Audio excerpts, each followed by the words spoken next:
കയ്പമംഗലത്ത് നിരോധിത വലകൾ ഉപയോഗിച്ച് കടൽ തീരത്തിനോട് ചേർന്ന് അനധികൃത മീൻപിടുത്തം നടത്തിയ 2 ബോട്ടുകൾ ഫിഷറീസ് മറൈൻ എൻഫോഴ്സ്മെന്റ് സംഘം പിടികൂടി. കയ്പമംഗലം കമ്പനിക്കടവ് ഫിഷ് ലാൻഡിംഗ് സെന്ററിന് തൊട്ട് പടിഞ്ഞാറ് ഭാഗത്തു നിന്നാണ് അനധികൃതമായി കരയോട് ചേർന്ന് മത്സ്യബന്ധനം നടത്തിയ 2 ബോട്ടുകൾ പിടിച്ചത്.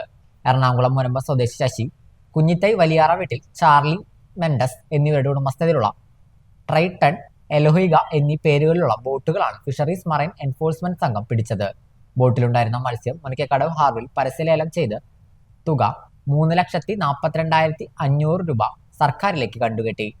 തൃശൂർ ജില്ലാ fisheries deputy director doctor C Seema adjudication നടപടികൾ പൂർത്തിയാക്കി. ട്രൈട്രോൺ ബോട്ട് 2 ലക്ഷം രൂപയും എലോഹിക ബോട്ട് 5 ലക്ഷം രൂപയും പിഴ ഒടുക്കി.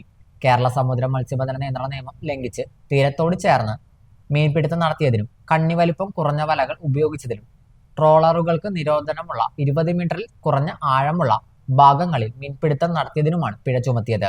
Fisheries station assistant director KP Gracy, FEO Ashwin Raj, മെക്കാനിക്മാരായ Krishnakumar, Manoj, marine enforcement and വിജിലൻസി വിഭാഗം ഓഫീസർമാരായ VN Prashanth Kumar, VM Shaibu, ER Shinil Kumar, rescue guard Varghese Jifin, Vipin Yadav എന്നിവർ അടങ്ങിയ പ്രത്യേക അന്വേഷണ സംഘമാണ് ബോട്ടുകൾ പിടികൂടിയത്.